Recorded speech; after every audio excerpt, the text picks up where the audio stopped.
छीन लेता है। और फिर एक दिन ज़मीन और आसमान दोनों को एक ही हुक्म मिल गया। मगर सवाल ये है कि यह कौम जिसके पास सब कुछ था, जिनके पास अल्लाह का नबी था, वो कैसे इतनी गुमराह हो गई?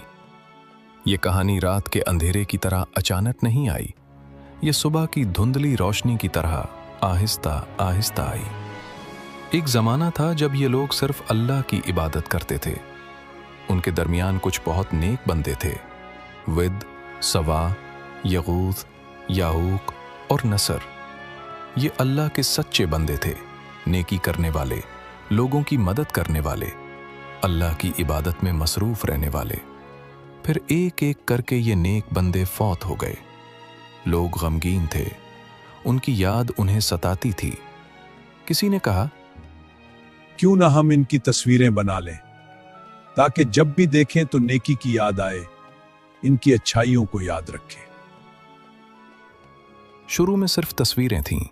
फिर किसी ने कहा, तस्वीर से बेहतर तो मुजस्समा है, इसे देखकर ज्यादा याद आएगा। तो मुजस्समे बन गए। फिर आहिस्ता आहिस्ता लोग उन मुजस्समों के सामने खड़े होने लगे, उनकी ताज़ीम करने लगे, और ताज़ीम से बढ़कर सजदा करने लगे। और जब सजदा शुरू हुआ तो फिर इबादत शुरू हो गई। ये शैतान का सबसे पुराना और सबसे खतरनाक हरबा है, आहिस्ता आहिस्ता गुमराह करना। एक कदम, फिर दूसरा कदम, फिर तीसरा कदम, यहाँ तक कि इंसान अंधेरे में खो जाए। अब कौम दो हिस्सों में बंट गई थी। एक तरफ हजरत नूह अलैहिस्सलाम जो पुकार रहे थे, ये पत्थर है, ये तुम्हें ना नफा दे सकते हैं ना नुकसान, सिर्फ अल्लाह की इबादत करो।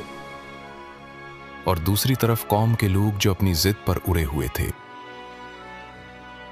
हम उन बुजुर्गों की ताजीम करते हैं, इसमें क्या बुराई है? यही तो हमारे दरमियान बरकत का जरिया है। जब से ये मुजस्समे बने हैं, हम खुश हैं। नूह हमें इनके खिलाफ भड़का रहा है, इसलिए कि हम उसकी बात कम सुनते हैं और अपने बुजुर्गों को ज्यादा मानते हैं। हमारे बुतों ने हमें कभी नुकसान नहीं दिया, फिर ये अल्लाह का जिक्र क्यों बार बार?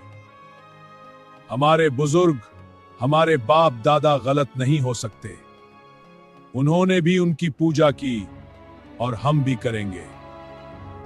कुरान मजीद ने उनके अल्फाज यूं नकल फरमाए और कहा, उन्होंने अपने माबूदों को हरगिज न छोड़ना, न विद को, न सवा को, न यगूथ को, न याऊक को, और न